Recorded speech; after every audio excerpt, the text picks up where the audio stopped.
예수님께서 이제 본격적으로 공생애를 시작을 하시게 됩니다. 공생애.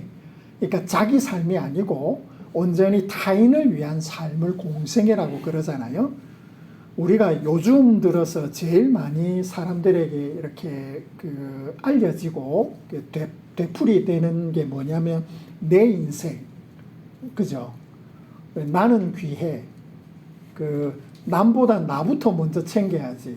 뭐 심지어는 이웃 사랑하기 전에 니부터 먼저 사랑해라 이런 걸 지금 가르치고 있거든요. 그러니까 이제 그런 게 사실은 세상 사람들에게는 나쁜 게 아니에요. 세상 사람들에게는 그게 나쁜 게 아닙니다. 그렇게 해야지 살아남을 수가 있기 때문에 그런 거거든요. 근데 믿는 자들에게는 그러면 안 됩니다. 우리 복음의 진리는 자기를 먼저 내세우지 않습니다. 자기 사랑에 대한 것은 오히려 금하는 것이 우리의 가르침이고, 예수님이 우리에게 보여준 그 사랑은 처음부터 끝까지 이타적입니다. 남을 위한 거거든요. 그래서 예수님이 시험을 이기시고 마귀의 시험을 이기셨잖아요. 그 시험을 끝내고 난 다음에 그 시험을 넘어서 어떤 삶을 사셨느냐, 아주 처음부터 끝까지 그냥 이제 공생애를 사신 거예요.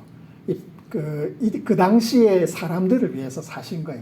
자기 시간을 가지시지 않았다는 거죠. 그러니까 아이고 내가 오늘 피곤해서 막 못하겠다 이런 말도 안 하셨고, 그러니까 심지어는 머리 둘 곳도 없고 밥 먹을 시간도 없을 정도로, 그러니까 이게 필요하다면은 무엇이든지 이렇게 다 드리는 삶을 살았다고 합니다. 제가 이제 우리 기독교 역사에 우리 믿음의 선배들이 사역을 할 때 어떻게 살았느냐, 굉장히 많은 전기들이 있잖아요. 제가 그 중에 한 가지 기억나는 게, 이것도 제 선배 목사님한테 들었는데, 1957년에 순복음계, 펜타코스트 무브먼트가 우리나라에 들어와서 순복음이 들어왔거든요. 그게 이제 조용기 목사님과 몇 분이 이렇게 그걸 들어오셨는데, 그 당시에 이 젊으셨잖아요, 그분이. 이분이 불광동에서 천막을 치고 개척을 했는데, 그 당시엔 다 천막을 치고 살았잖아요. 다들 사는 게 그랬으니까. 그래, 개척을 해가지고 사는데, 세상에 이분이 안수하면 낫는다라는 소문이 퍼지니까 병원도 없고 약도 없고 갈 곳도 없는 사람들이 다 이제 목사한테 찾아온 거예요. 지금은 목사한테 병 고치 주의소 하는 사람은 없습니다. 그죠? 뭐 저한테 와봐야 소용도 없어요, 사실은. 뭐 기도해드리고 제가 간절하게 주님 앞에 알릴 수는 있지만은 그런 능력이 사실 지금은 많이 이제 사라졌어요. 그 이유가 워낙에 의술이 발달했으니까 전문가들이 생겼거든요. 근데 그때는 없었으니까 세상에, 그때 이제 조용기 전도사인데 새벽 2시에도 오고 3시에도 오고 막 그랬대요. 새벽 기도를 하면 병자들이 앞에 쭈르르 이렇게 이런 누워져 있었고, 제가 초등학교 다닐 때 부흥 집회를 열면 기본적으로 앞에 침상을 두면 병자들이 앞에 앉아 있어요. 그러면 부흥 강사께서 부흥 집회 마치면 한 장을 안수를 해주셨거든요. 실제로 그리고 고침을 받은 것 저도 체험을 했습니다. 제 친구 어머니께서 뇌 수술을 받고 혼수 상태에 있으셨는데 그 부흥회를 거치고 난 다음에 정신이 돌아오셨거든요, 실제로. 진짜로 그런 일을 제가 경험을 했어요. 그러니까 가난하고 어디 갈 데도 없는 곳에 하나님께서 그때 큰 은혜를 베푸셨나 봐요. 근데 그때 당시에 이 예수님의 이 헌신을 본받아서 삶을 어떻게 사셨냐면 자기 삶을 안 사셨던 거예요. 언제든지 오면 무조건 내 잠을 못 자도 성도들이 원하면 그 일을 이제 했던 거죠. 그게 이제 공생애라고 하거든요. 지금도 많은 우리 선교사님들, 목회자들이 그런 삶을 살고 있으리라고 믿습니다. 저보고 그래 하느냐 믿으면 뭐 저는 좀 약간 한량이죠, 그죠? 그런데 비하면 상당히 저는 이제 논팽이에 해당이 됩니다. 그래도 어쨌든 예수님의 삶을 본받는 게 우리의 목적이고 그 삶을 이제 살기 시작하셨어요. 그러면서 왜 이렇게 사시면서 이런 모습을 보여주었느냐. 이게 이제 오늘 본문에서 우리들에게 가르쳐 주시는 굉장히 중요한 메시지거든요.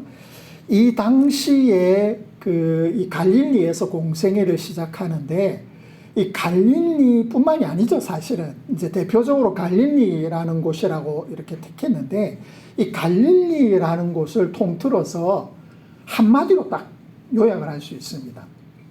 그때가 어떤 곳이었느냐, 그 지역이 어떤 상태였느냐, 어떤 모습이었느냐. 한마디로 바꾸면 흑암이라고 할 수 있습니다. 흑암. 그러니까 오늘은 이 흑암에 대한 이야기를 좀 들려드리려고 해요. 흑암. 어두운 거잖아요. 그죠? 근데 성경에서 흑암이라고 얘기하는 것과 우리가 그냥 어둡다 하는 것은 개념이 완전히 다릅니다. 이 흑암에 대해서 제가 성경 몇 구절을 좀 찾아드리고자 합니다. 창세기 1장 2절에 보면 흑암이 처음 등장을 합니다. 거기에 이렇게 기록이 되어 있어요. 땅이 혼돈하고 공허하며 흑암이 깊음 위에 있고, 이렇게 표현을 합니다. 땅이 혼돈하고 공허하며 흑암이 깊음 위에 있고, 흑암이 깊다 이렇게 표현을 해요. 흑암이 깊다. 근데 그 흑암이 깊고 혼돈하고 공허한 그곳에 하나님께서 어떻게 했냐면 이렇게 말씀하셨어요. 제일 첫 마디가 그거죠. 뭐라고 하셨습니까? 빛이 있으라 이렇게 표현하신 거예요. 빛이 있으라. 그러니까 천지 창조의 시작을 땅이 혼돈하고 공허하고 흑암이 깊은 곳에, 거기에 하나님께서 빛을 이렇게 비추신 거예요. 요거 하나 염두에 꼭 두셨으면 좋겠습니다. 흑암이 있는 곳에 빛이 비추고 나니까 어떤 게 벌어졌습니까? 창조가 일어났잖아요. 그죠? 날도 생기고 질서도 잡히고 생명도 잉태하기 시작을 했습니다. 이 굉장히 중요합니다. 그리고 이때 빛이 있으라 이 말은 태양을 말하는 게 아니에요. 태양은 나흘째 만들어지잖아요. 그러니까 이때는 와 태양이 뭐 몇 개가 이런 거 아닙니다. 이때의 빛은 완전히 다른 빛을 말합니다. 이건 조금 이따가 또 알려드릴게요. 그리고 이제 또 흑암에 대한 이야기가 나오는데, 이거 이번에는 반대입니다. 반대. 흑암이 깊은 곳에 하나님께서 빛이 있으라 이러셨는데, 이번에는 반대예요. 출애굽기 10장 21절과 22절에 보면 단 3일, 딱 3일입니다. 딱 3일인데 그때 무슨 일이 일어나냐면 이집트 전체에, 이것도 신기하죠. 이 큰 이 지구라는 땅덩어리에 이집트 딱 그 지역에 딱 3일 이렇게 말합니다. 여호와께서 모세에게 이르시되 하늘을 향하여 내 손을 내밀어 애굽 땅 위에 흑암이 있게 하라. 곧 더듬을 만한 흑암이니라. 모세가 하늘을 향하여 손을 내밀매 캄캄한 흑암이 3일 동안 애굽 온 땅에 있어서, 이렇게 합니다. 딱 3일.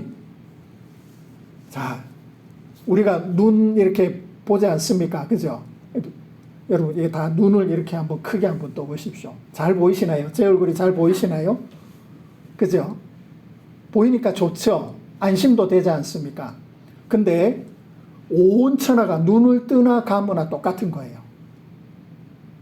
흑암 이렇게 하면, 우리가 왜 불이 꺼지면은 조금 있으면 눈이 적응이 돼가 희미하게 보이잖아요.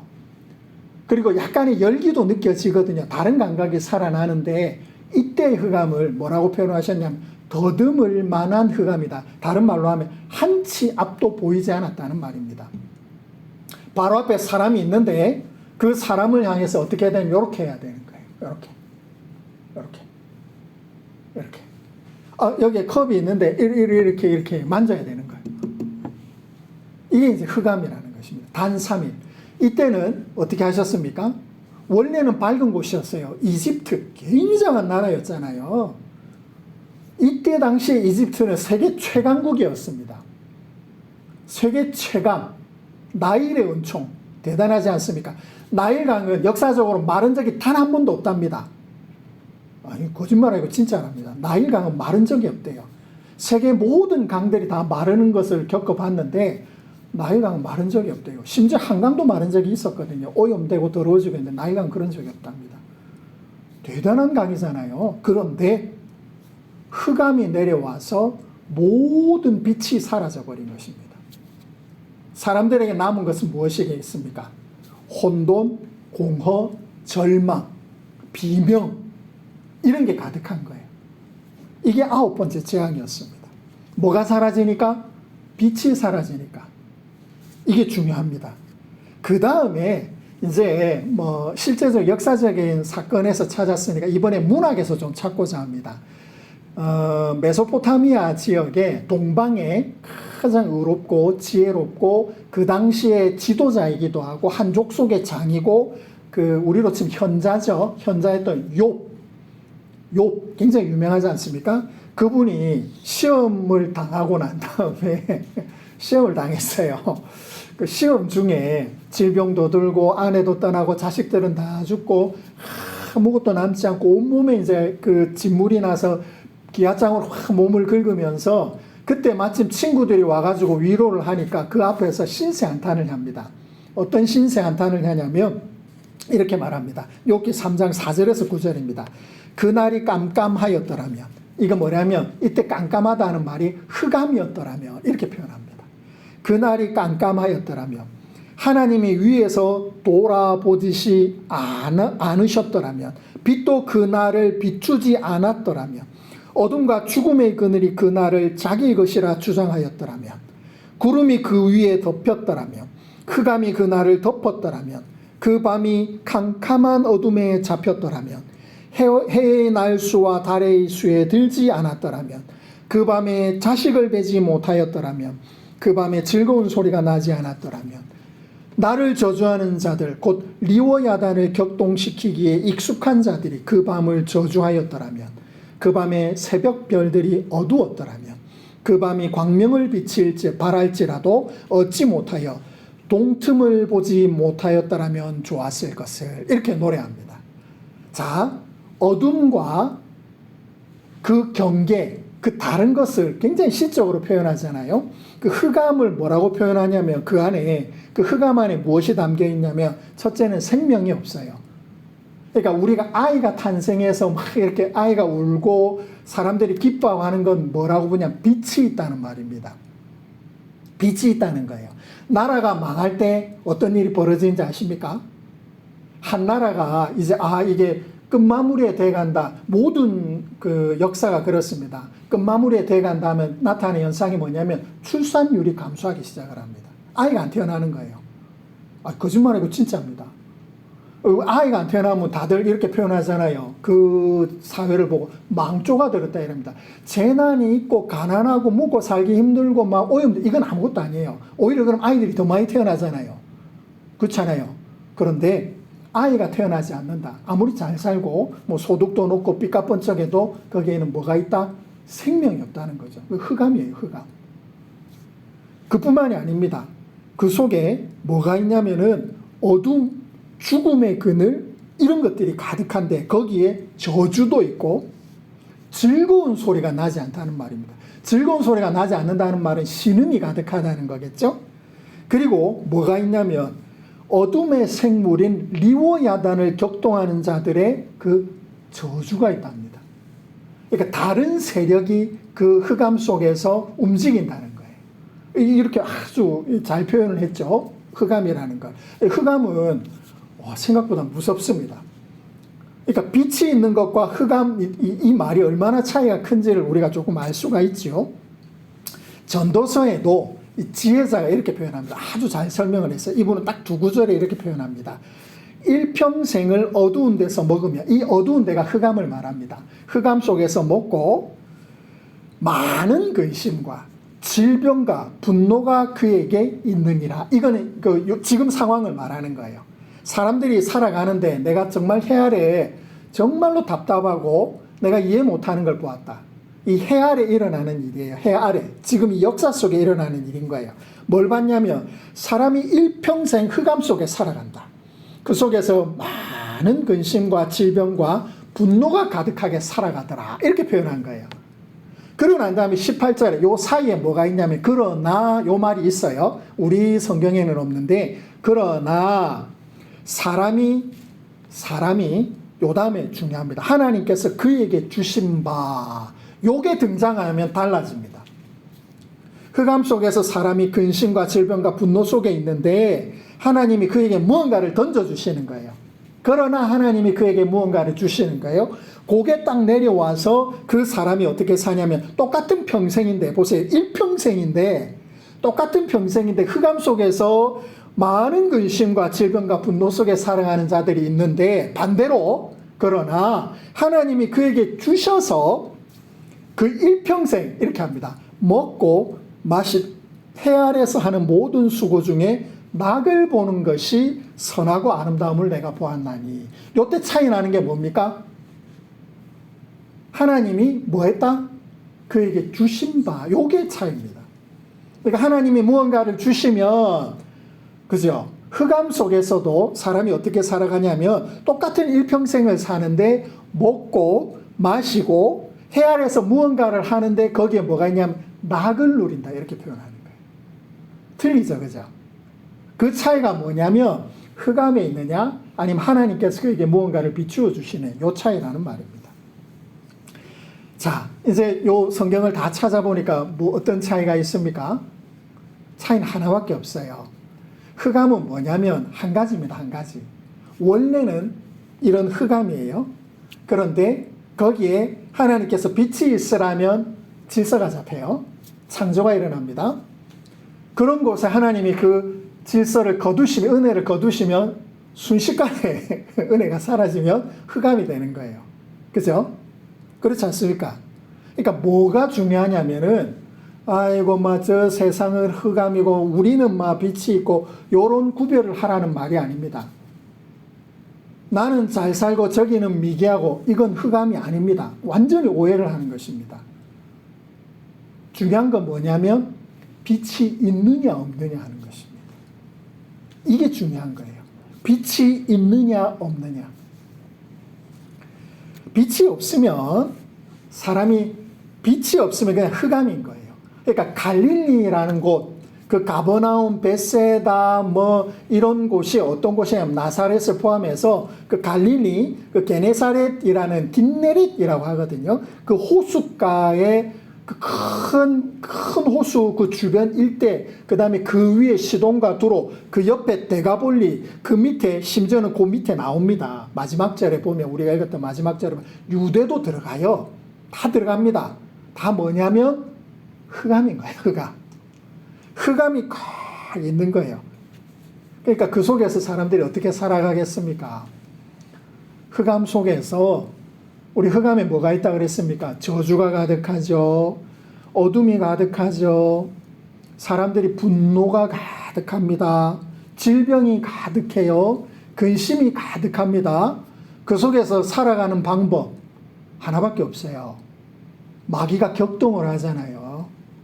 그러니까 그 속에서 사람들이 육신의 정욕, 안목의 정욕, 이생의 자랑, 이런 걸 가지고 살아가는 거예요. 이길 수가 없어요. 아무리 연부를 많이 외우고 돌을 닦아도 못 이깁니다. 그냥 그게 하나의 구조예요. 그걸 흑암이라고 부른 것입니다. 바로 그곳에 예수님이 어떻게 했냐면 던져지신 거예요. 공생애가 시작이 되었다는 말입니다. 그러니까 우리 기억하시죠? 우리 요한복음 1장 9절에 그 빛을 보았던 한 분이 표현한 말이 있습니다. 그 빛을 보았던 분, 사도 요한이 뭐라고 표현을 했냐면 이렇게 표현합니다. 참빛 곧 세상에 와서 각 사람에게 비추는 빛이 있었나니. 왜 그러냐면 이때 진짜 이 마태복음에는 베드로와 안드레지만 다른 본문에는 그 야고보와 요한도 등장을 하거든요. 같은 어부였거든요. 그러니까 이분들이 한참 이렇게 살고 있는데 배를 하고 그물 깃고 있는데 누가 왔냐면 예수님이 와서 와보라, 나를 따르라, 이렇게 그분이 다 이제 배와 그물과 아버지를 버려두고 예수님을 따랐잖아요. 그때 예수님을 만났을 때의 표현입니다. 예수님을 보니까 예수님이 뭐였다? 참 빛이었다는 거예요. 그뿐만이 아닙니다. 참 우리 사도 요한은 이 표현을 너무 잘해요. 요한복음 1장 14절에 보면 이렇게 표현합니다. 우리가 아까 창세기 1장 2절을 읽어봤잖아요. 그때 빛이 있으라 하나님께서 말씀하셨잖아요. 그렇지 않습니까? 그 흑암이 깊고 혼돈하고 공허한 그곳에 빛이 있으라 하셨던 그 말씀, 그걸 뭐라고 표현하냐면 바로 요때 다시 씁니다. 1장 14절에서 말씀이, 그때 빛이 있으라 하시던 그 말씀이 육신이 돼요. 우리 가운데 거하심에 우리가 그의 영광을 보니, 그 예수님을 보니 마치 그 흑암 속에 빛이 있으라 하셨던 그 아버지의 영광이 그 안에 가득하고 그 속에서 무엇을 보았냐면 은혜와 진리가 가득하더라, 충만하더라, 이렇게 표현한 것입니다. 예수님을 보니 예수님이 그런 모습이었다는 거예요. 그래서 빛이 비추기 시작했다는 말입니다.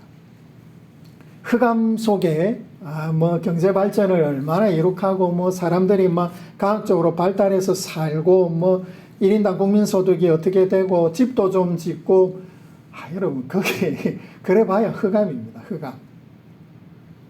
흑암은 더듬을 만한 거예요. 두려움이 가득하지요. 질병이 가득하지요. 근심이 끊어지지가 않습니다. 그러니까 육신의 정욕이나 뭐 안목의 정욕이나 이성의 사랑을 벗어나지를 못하는 거예요. 그러니까 무엇을 의지합니까? 의지하는 바가 명확해요.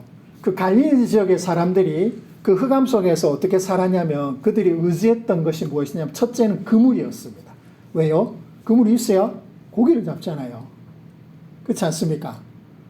그뿐만이 아닙니다. 더 중요한 게 뭡니까? 그물을 던질 배가 있어야 되잖아요. 이게 그 흑암 속에서 살아갈 수 있는 유일한 생존 수단이었어요. 그물로 고기를 낚아야 한다.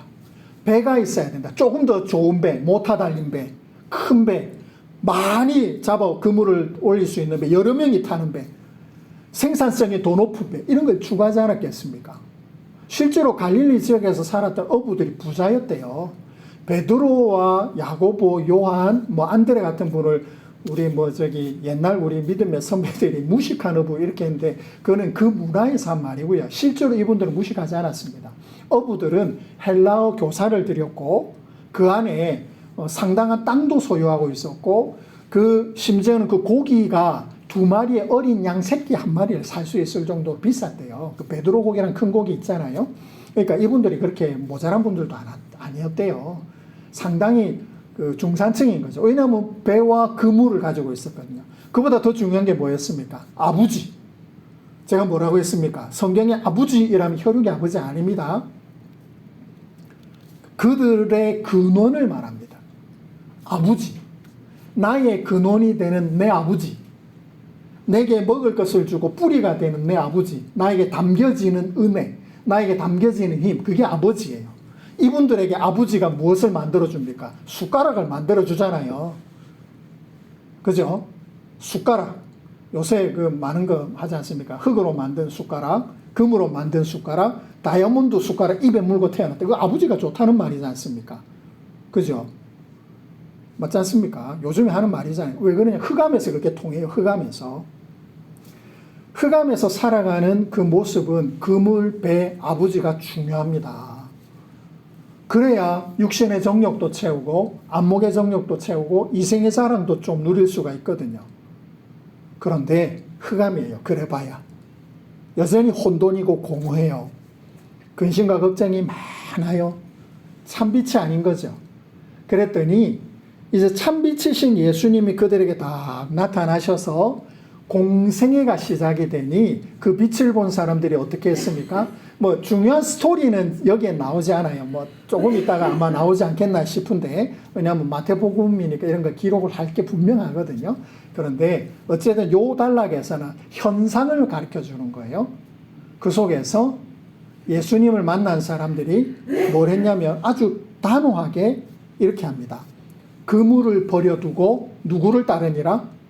예수를 따르니라. 그죠? 배와 아버지를 버려두고 누구를 따르니라? 예수를 따르니라. 그러니까 나에게 빛이 되리라고 여겼던 것을 버려두고 진짜 참빛을 따르기 시작했다는 말입니다. 요 차이가 있는 거죠. 그걸 지금 가르쳐 준 거예요. 은혜와 진리를 보고 난 다음에 그들이 한 일입니다. 그걸 버린 거예요. 배와 그물과 아버지를 버렸습니다. 왜요? 예수님의 공생애가 시작되었을 때 그런 변화가 나타난다는 걸 가르쳐 주신 거죠. 자, 그러면 이제 우리가 한 가지 질문을 해봐야 돼요. 이게 중요한 질문입니다. 그러면 예수님은 어떻게 그들에게 그 빛을 비추셨을까? 아니, 뭐 예수님 머리 뒤로 막 이 뭔가 뻥하게 있어가지고 이래 막 싹싹 걸어가니까 우와 빛이다 사람들이 이랬겠습니까? 그렇겠습니까? 아닙니다. 그런 게 아닙니다. 예수님이 막 손에서 막 불을 내뿜고 막 눈에서 막 빛이 번쩍번쩍 나가지고 막 사람들이 막 깜짝 놀래고 막 우와 하늘을 나는 그런 게 아니었어요. 그러면 예수님께서 공생애 동안에 그들에게 빛으로서 어떻게 비추셨을까? 어떻게 비추셨을까? 그게 이제 23절에 기록을 합니다. 이게 우리한테도 중요합니다. 빛으로 비추시는 모습. 흑암 속에 빛이 없는 곳에 사람들이 육신의 종교, 안목의 종교, 이생의 자랑, 그 속에서 자기를 위해서 살아가는 그 속에서 어떻게 빛을 비추셨느냐? 23절에 예수께서 온 갈릴리에, 그죠? 흑암 온 그 어두운 곳을 어떻게 하셨냐면 두루 다니사. 자, 요 빛을 여기다 놓고, 자, 여기 온나요? 안 오면 말고, 이게 아니고요. 어떻게 해요? 두루 다니사. 두루 다니사 그들의 회당에서 가르치시며, 복음을 전파하시며, 백성 중의 모든 병과 모든 약한 것을 고치시니, 이렇게 표현하셨습니다. 요게 이제 우리에게 주는 그 가르침이 참 큽니다. 빛을 어떻게 비추느냐? 예수님은 어떻게 비추셨느냐? 가르치시고, 선포하시고, 고치셨다는 거예요. 그게 어디까지 이어졌느냐? 그게 이제 이어진 내용이 오늘 말씀 마지막입니다. 유대와 갈릴리, 데가볼리는 요단강 오른편을 말하거든요. 서쪽을 말합니다. 이 데가볼리라니까 좀 이상한 지명 같은데 이게 데카폴리스 이렇게 표현을 하거든요. 도시국가예요, 도시국가. 한 10개가 넘는 굉장히 큰 도시국가가 여러 개가 있어요. 그 속에 뭐 나중에 거기 가면 거라사가 나오잖아요. 거라사. 내가 데가볼리 지역에 있거든요. 거라사에 유명한 게 뭐였습니까? 광인, 귀신 들린 광인. 거기에 뭐가 가득했습니까? 군대 귀신. 들어봤잖아요. 우리가 다 읽어봤지 않습니까? 바로 그런 곳에 그 빛이 다니기 시작을 한 거예요. 빛이 비치운 거죠. 두루 다니면서. 그리고 어떻게 하셨냐면 사람들에게 가르쳐 주셨습니다. 가르쳐 주신 거예요. 그리고 사람들에게 선포도 하셨습니다. 선포하신 거예요. 하나님의 나라가 너희들에게 임했다. 천국이 지금 여기에 이루어졌다. 내가 곧 길이요 진리요 생명이다. 이렇게 선포를 하셨던 것입니다. 이건 하나의 현상을 우리들에게 가르쳐 줍니다. 현상입니다. 현상. 이제 흑암이라는 현상이 아니고 빛이 비추는 현상을 우리에게 보여준 거예요. 어떤 변화가 일어나느냐. 그물, 배, 그러니까 보십시오. 우리가 생각할 때 야, 빛을 받았으니까 내가 더 좋은 그물을 얻고 더 좋은 배를 가지고 내가 더 좋은 아버지, 우리 아버지 힘도 더, 이게 더 좋은 뭐 가문이다 이런 게 아니죠. 그런 게 아니잖아요. 오히려 그건 어떻게 했습니까? 버려두고 예수를 쫓으니라. 요때 예수를 쫓으니라. 이 말은 굉장히 중요합니다. 예수를 따르니라. 예수님이 뭐라고 했습니까? 아무든지 나를 따라오려거든 뭐 하고요? 자기를 부인하고. 여기에도 실마리가 있는 거예요. 그 자기 안에 뭐가 있었냐면 그물, 배, 아버지가 있었거든요. 버려야 될 게 무엇인지를 이미 다 알려주고 계셨던 거죠. 자, 그리고 그 빛은 움직이시면서 사람들을 가르치고 선포하고 고치기 시작하셨습니다. 요걸 우리가 이제 좀 마음에 좀 둘 필요가 있습니다. 특이한 게 있죠. 그게 뭐냐면 마귀의 시험과 비교해서 빛이 비추는 방식은 달랐습니다. 마귀는 어떻게 했습니까? 마귀의 시험은 테스트가 아니고 뭐였죠? 유혹이었습니다. 속이는 거예요. 미혹한다 이러지 않습니까? 가스라이팅을 해요. 네 일하면 안 하면 죽어. 네가 이렇게 해야 부자가 되는 거야. 너 이렇게 해야지 나을 수가 있는 거야. 어디? 나를 뭘로 보고? 이런 게 이제 가스라이팅이잖아요. 근데 마귀가 하는 짓이에요.